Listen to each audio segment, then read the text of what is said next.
Welcome back to the channel. In today's video I'll be going through my ideal wildcard draft for the upcoming game week, Game Week 22. To begin with, in goal I've gone for Kepa Arrizabalaga for Chelsea's home match against Fulham. It's been a strange season so far for Chelsea, but just of late they've managed to pick up a few clean sheets against decent opposition.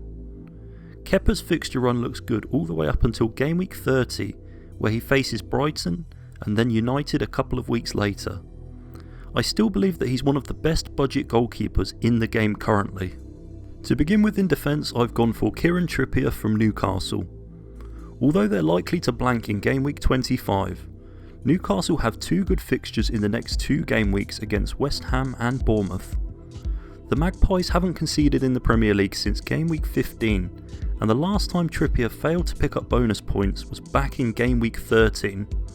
Surely he's a must-hold for the remainder of the season, unless he were to pick up an injury. Next up in the defence is Thiago Silva for Chelsea's game against Fulham.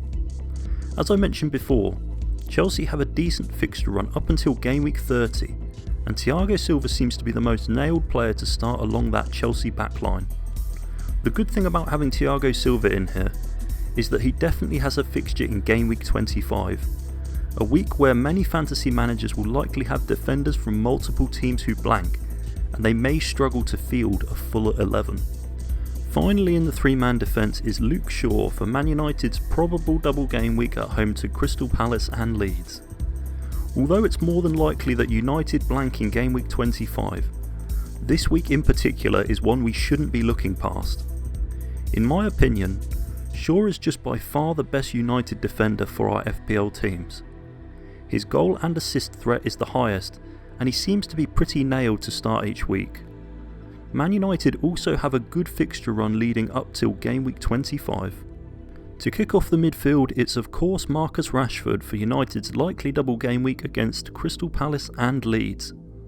Rashford has been phenomenal ever since the Premier League resumed in Game Week 17, and it seems like under Ten Hag, Rashford is the player United look to for goals. He's a great looking captain option this week, as he'll probably play two sets of 90 minutes and is potentially also on penalties. Joining Rashford is Saka for Arsenal's away trip to Everton. Saka has been chipping away with points so far this season, and the best thing about him is that he seems nailed to start in one of the most prolific attacks in the division. Arsenal have dominated in practically every match they've played in the league so far this season, and their fixture run looks great on paper all the way up until around Game Week 33. I'm doubling up on the Arsenal midfield, and it's Martin Odegaard against Everton. This is one player who's been on the radar of many fantasy managers over the last month or so, and for good reason. He's currently on 8 goals and 6 assists so far this season, and has just moved into the top spot for midfielders in FPL. Odegaard has returned an impressive 6 double-digit hauls in just 21 game weeks, and is absolutely pivotal to Arsenal's success so far this campaign. The last spot in midfield is one that could be filled by a lot of players, but I've gone for Riyad Mahrez for City's away fixture against Tottenham. Mahrez was the best player on the pitch in the reverse fixture just the other week, and for now at least, it seems like he's Pep's favourite for that left wing position. Not only do City have 2 fixtures in Game Week 23, but they also have a match in the all-important Game Week 25 against Bournemouth. I've gone with Harry Kane to begin with in the front 3 for Tottenham's home game against Man City. With the options I've selected for the bench, if you wanted to, you could even bench Kane this week for another player. However, the main reason I've gone for him is because after Game Week 22, he's got such a good run of fixtures running all the way through up until around Game Week 32. Spurs have been inconsistent this season, but Kane has been impressive with 21 returns in 21 games. Joining him, we've gone for a triple up in the Arsenal attack, and it's Eddie Nketiah against Everton. Nketiah was impressive against Man United the other week, scoring a brace. Ever since Gabriel Jesus got injured, Nketiah has slotted so well into that Arsenal forward line and has been unlucky not to score more goals. As I mentioned earlier, Arsenal's fixture run is amazing over the coming month, and Nketiah offers great value for money in FPL, priced at just under 7 million. The final player in the starting 11 probably needs no explanation. It's Erling Haaland. Having returned a hat-trick last week, Haaland looks hungry for goals again, and in just over a week's time, he's got another double game week. After a sticky patch of form, Man City have started to gain momentum again, and they still have to play Arsenal twice in the league. Surely because of this, Haaland will dodge the Pep roulette. So that means that making the bench is Ward, Mitoma, Alex Moreno and Bueno. Ward and Bueno are here because they're both the cheapest playing options in their positions on the pitch and make great bench fillers. At the moment, Mitoma is one of the best value for money players in the game, and although Brighton will most likely blank in the upcoming weeks, their fixtures around then are really appetising.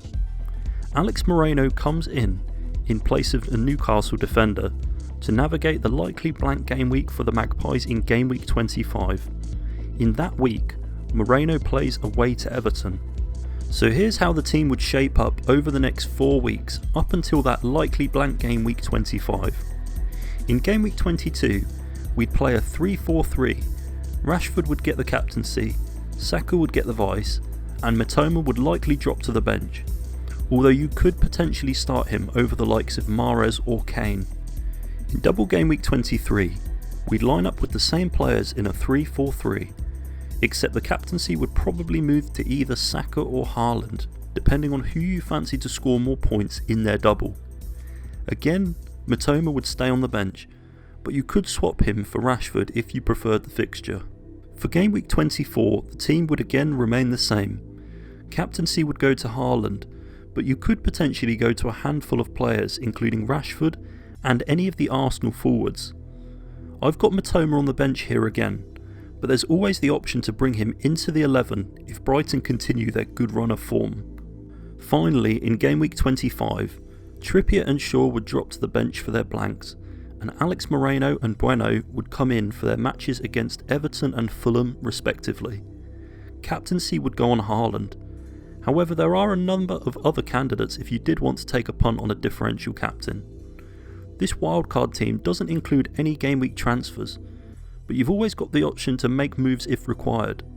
For example, in this game week, you may need to transfer out Mitoma to field a starting 11. So I know that many of us won't be activating our wildcards in game week 22, but I just wanted to put today's video together to give you guys a little insight into some of my thoughts on the best moves to make to navigate the blank and double upcoming game weeks. But what do you think of my game week 22 wildcard? Let me know down below in the comments, and once again, thank you guys so much for watching, and I wish you all the best for the upcoming game week.